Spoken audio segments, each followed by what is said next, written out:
अस्सलाम वालेकुम नाजरीन, प्याम खैबर डिजिटल के साथ मैं हूं इमरान मोमंद। आज हमारे प्रोग्राम की मेहमान है ज़िले इंतज़ामिया पेशावर की खातून अफीसर जो काफ़ी एक्टिव है और फील्ड में नज़र आती है।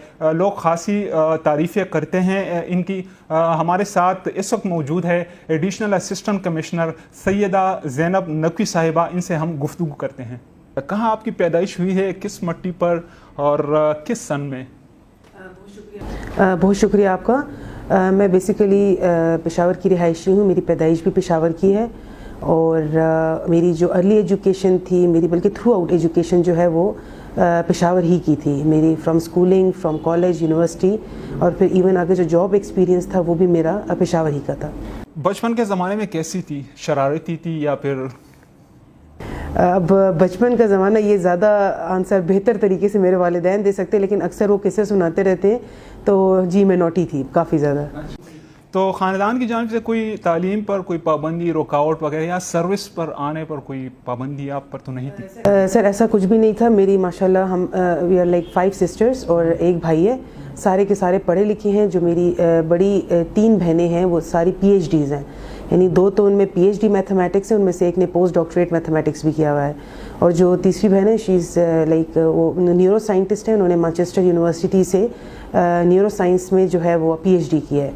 सो सारे पढ़ा लिखा तबका था। हाँ, मैं थोड़ी यानी इनसे डिफरेंट इस लिहाज से थी कि मैं ज़रा टीचिंग साइड, इस साइड पे अपने आप को इंडल्ज नहीं करना चाहती थी, और मैंने उनको कहा कि I should go for the bureaucracy. और इसमें सबसे ज़्यादा जो मुझे सपोर्ट मिली मेरे वालिदैन की तरफ से मिली। मैंने पहले वकालत का शोबा लिया, तब भी मुझे वालिदैन ने सपोर्ट किया, और उसके बाद जब मैंने ब्यूरोक्रेसी की तरफ आना चाहा तब भी मुझे वालिदैन ने भरपूर सपोर्ट किया। आपने सर्विस की इब्तिदा कब से की? 2020 के अंदर जो है मेरी पोस्टिंग, यानी मेरी आप समझ लें कि अपॉइंटमेंट हुई है 2 जून 2020 में। उसके बाद हमारी 18 मंथ्स की ट्रेनिंग होती है। 18 मंथ्स की ट्रेनिंग के बाद मेरी फ़र्स्ट पोस्टिंग हुई थी elementary and secondary education department में as section officer schools male का चार्ज था मेरे पास। मई के अंदर मेरी फील्ड में दूसरी पोस्टिंग हुई है। सो ये मेरी एक तरह से पहली फील्ड पोस्टिंग है, लेकिन है टेक्निकली स्पीकिंग दूसरी पोस्टिंग हुई ब्यूरोक्रेसी में। जी। ख़ानदान में और कितने ऑफिसर्स हैं आपके? पहले कि मेरी जो बहन भाई हैं उनमें सारे पढ़े लिखे हैं, जॉब्स पे रह चुके हैं, असिस्टेंट प्रोफेसर भी रह चुके हैं। तो यानी ब्यूरोक्रेसी साइड पे तो नहीं है, लेकिन टीचिंग साइड पे वो रह चुके हैं। जी। आप ऑफिसर ना होती तो क्या होती? मैं वकालत के शोबे से वाबस्ता होती। जी। खाने में ज़्यादा क्या पसंद है आपको, या जो भी हो? मैं कोई इतनी सेलेक्टिव नहीं हूँ चीज़ों में। अल्लाह ताला का शुक्र करना चाहिए, जो चीज़ भी खाने को मिल जाए, और जो चीज़ मिल जाती है अल्लाह का शुक्र करके वो मैं खा लेती हूँ। शेर और शायरी से कोई लगाव है आपको? नहीं, पोइट्री से ऐसा कोई लगाव नहीं, लेकिन इकबाल की शायरी कभी मौका मिल जाए, क्योंकि है इतनी यानी उनकी शायरी को आप कहें कि एक मुश्किल तरीन शायरी है, उसको समझने में भी आपको टाइम लगता है। तो हाँ, वो शौक़ रखती हूँ, कभी हो दिल तो फिर इकबाल की शायरी की तरफ पर। आप इतनी एक्टिव है, क्या राज है इतनी आप? क्योंकि मैंने देखा है कि रात 10-11 बजे पर भी आप कार्रवाई करते हैं, और लोग कहते हैं, मैं खुद भी देखता हूँ, तो क्या वजह है? सर देखिए, एक्टिवनेस तो ये कि अभी यंग है, एनर्जेटिक है, पहली चीज़ तो ये है। पहले मैंने आपको बताया कि मैं लोगों के लिए कुछ करना चाहती थी, और वो भी एक बड़े लेवल पर। तो अल्लाह ताला ने मुझे जब मौका दिया है, तो आपको जब अल्लाह ताला एक मौका देते हैं तो फिर आपने हक भी अदा करना होता है ना उस चीज़ का। ये तो नहीं कि अल्लाह ताला ने आपको मौके दिए लेकिन आपने उसको अच्छे तरीके से यूटिलाइज़ नहीं किया। तो मेरा मोटिव ये है कि मैं आवाम की फलाह बहबूद के लिए अपनी लीगल कैपेसिटी में जितना मैक्सिमम काम कर सकती हूँ मैं करती हूँ। रातों को छापे भी इसलिए मानती हूँ क्योंकि यानी हम जो जाके इंस्पेक्शंस वगैरह करते हैं, उसकी रीज़न ये होती है कि ये एक अनएक्सपेक्टेड टाइम होता है फॉर दी लाइक जो रेस्टोरेंट्स के या कैफ़ेज़ के ओनर्स होते हैं या मैनेजर्स होते हैं, कोई आइडिया नहीं होता कि इस टाइम भी कोई डिस्ट्रिक्ट एडमिनिस्ट्रेशन का बंदा आके इंस्पेक्शन कर सकता है, छापा मार सकता है। तो वो एक अनएक्सपेक्टेड टाइम में जब आप जाते हैं तो आपको एक्चुअल पिक्चर नज़र आती है कि असल में लोगों को क्या बेच रहे हैं, क्या खिला रहे हैं। तो ये चीज़ ऐसा टाइम होता है कि आपको रियल फेस लोगों का पता चल जाता है। मैडम, तजावज़ात भी हैं, पेशावर तो भरा हुआ है तजावज़ात से। फिर इसके अलावा जो सफाई सुथराई की होटल्स में नाकिस सूरत हाल है, तो क्या समझती हैं आप? एहसास से ज़िम्मेदारी नहीं है या कोई और वजह है? देखिए, अगर इंक्रोचमेंट की बात करूँ ना, पूरा पेशावर में इतनी ज़्यादा इंक्रोचमेंट है, उसमें टेम्परेरी इंक्रोचमेंट भी आ जाती है और परमानेंट भी आ जाती है।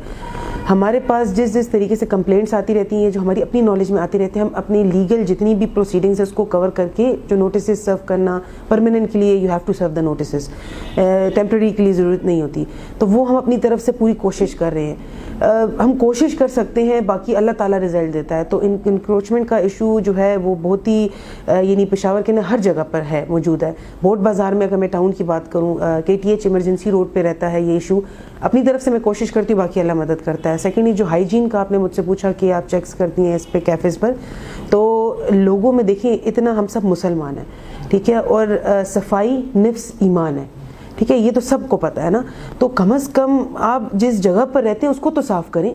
آپ اپنے گھر میں اور سٹینڈرڈس رکھیں کچن کے, اور آپ جہاں لوگوں کے ساتھ ڈیل کریں آپ اور سٹینڈرڈس رکھیں. آپ یقین کریں 2-3 ایسے ریسٹورنٹس میں گئی جہاں پہ وہ برتن یوٹینسلس دھل رہے تھے, اس کے ساتھ جو تھے ان کے سٹاف کے واش رومز تھے. میں نے اس پہ بڑی سخت کارروائی کی. میں نے کہا کہ آپ کے گھر میں کیا کچن کے ساتھ واش رومز ہوتے ہیں؟ یعنی کتنا ان ہائیجینک ہے یہ. اس طرح بہت سی جگہوں کے اوپر برتن دھونے کے پراپر جو اسٹیلائزرز موجود نہیں تھے, میں نے وہ انسٹال کروائے. تو یہ ہے کہ لوگوں کو ایک تو شعور کی بھی کمی ہے, دوسرا انٹینشلی اپنے کچھ پیسے بچانے کے لیے آپ لوگوں کو, کیونکہ آپ جب پلیٹ اسپون اور جو گلاس ہے اس سے تو ڈائریکٹ آپ کا منہ کا کانٹیکٹ ہے نا, پلیٹ کو چھوڑ کے گلاس اور جو اسپون ہے تو ڈائریکٹ منہ کے ساتھ ہے, تو اس سے تو ڈائریکٹ جرمز جا رہے ہیں. تو at least these things should be sterilised, کیونکہ ایک ہوٹل میں کم از کم 300 سے اچھے ریسٹورینٹ میں 300 سے 400 لوگ تو ڈیلی وزٹ کر رہا ہے, تو جرمز ٹرانسفر ایزیلی ہو جاتے ہیں. تو اپنی طرف سے تو میری پوری کوشش ہے, باقی اللہ تعالیٰ مدد کرے. آپ جب کارروائی کرتی ہیں, انسپیکشن کرتی ہیں, تو مزاحمت کا سامنا تو ہوتا ہوگا. کس طرح مزاحمت سامنے آتی ہے ان کی جانب سے؟ دیکھیں, میں یہ آپ کو یہ کہوں کہ مزاحمت نہیں ہوتی تو یہ بڑی آئیڈیل سی بات ہوگی. ایسا نہیں ہے, پاکستان ہے اور آپ کو ڈیفینیٹلی مزاحمت ہر طریقے سے آنی پڑتی ہے. یہ بندے پہ ڈپینڈ کرتا ہے کہ وہ کتنا پریشر ایبزارب کر سکتا ہے. الحمدللہ ٹریننگ ایسی ہوئی ہے, والدین کی طرف سے بہت سپورٹ رہی ہے. دوسرا ہماری جو 18 منتھس ٹریننگ کا ایلیمنٹ ہے, دوسرا ہمارے سینئرز بڑے سپورٹیو ہیں. تو یہ سب چیزیں آپ کو ایک انرجی دیتی ہیں, پازیٹیو انرجی. تو یہ پریشر سسٹین کرنا, آس پاس سے ایشوز کو ہینڈل کرنا, آئی کین مینیج. زندگی کا کوئی یادگار لمحہ جو آپ کو یاد ہو اور کبھی کبھی آپ ان کو یاد کرتی ہو؟ اگر سچ میں بتاؤں زندگی کا یادگار لمحہ, یہ خیر پرسنل سی بھی بات ہو جائے گی. میں جب یہ رزلٹ آنے والا تھا ہمارے PMS کا, تو آئی واز سو ریلیکسڈ. تو ابو واز آسکنگ کہ بیٹا کوئی الٹرنیٹ آپ نے سوچا ہوا اگر اس میں نہ ہوا, بیکاز کمپٹیٹیو ایگزامز ہے, قسمت ہوتی ہے, کبھی ہوا کبھی نہ ہوا, اور دوسرا اتنا زون 2 سے سلیکشن ہونا بھی بڑی بات ہوتی ہے. تو he was so word, and وہ کہہ رہے تھے کہ بیٹا آپ کا رزلٹ آنے والا ہے, آپ یعنی کوئی الٹرنیٹ سوچا؟ میں نے کہا نہیں ابو, میں نے اللہ تعالیٰ پہ مجھے پورا یقین ہے, میں نے پوری محنت کی ہوئی ہے, اور انشاءاللہ مجھے یعنی ایک فیلنگ آ رہی ہے, گٹ فیلنگ, کہ انشاءاللہ آئی ول گو تھرو اٹ, میرا ہو جائے گا. وہ بہت ورڈ تھے. بہرحال انہوں نے مجھے الٹرنیٹ پوچھا کہ آپ کچھ اور کرنا چاہتے ہیں, میں نے کہا نہیں, آئی نو کہ انشاءاللہ اللہ تعالیٰ ضرور کرے گا.